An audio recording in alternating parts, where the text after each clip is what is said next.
ఓడిపోయిన ఎమ్మెల్యేలల్లా ఎక్కువ ప్రచారంలోకి వచ్చింది షకీల్ సారేనబ్బా.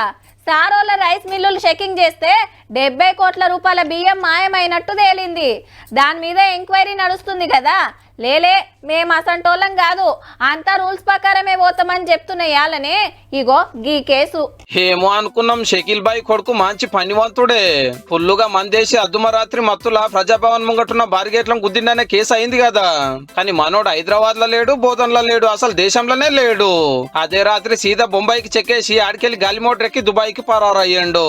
మనోళ్ళ చుట్టాలు చాలా మంది అన్నే ఉన్నారట. మరి ఈయన పేరు సాయిలు, ఫలానా ఉద్దారకం చేసిండు, కనవర్త ఎప్పురని లుకౌట్ నోటీసులు ఇచ్చిరు సిటీ పోలీసులు. గమ్మచ్చేందంటే ఇది పెద్ద కేసే కాకపోవు, టక్కర్ ఎవరికేం కాలేదు కాబట్టి. కానీ మనోడు మస్కా కొడతానికి మాస్ అక్కడి పిలానే వేసిండు. టక్కర్ చేయంగానే ఇంట్లో ఉన్న మనిషిని విలువనంపి నువ్వే డ్రైవింగ్ చేసినట్టు ఒప్పుకోవాలని చెప్తే ఆయన అట్లనే ఒప్పుకున్నాడట. ఇక మాజీ ఎమ్మెల్యే గారు సీదా పంజాగుట్ట ఇన్స్పెక్టర్ దుర్గారావు సార్ కు ఫోన్ చేసి కేసులకెళ్లి మావోని తప్పియాలని అడిగితే సరే అని ఇంకోళ్ళ పేరు రాసిండట.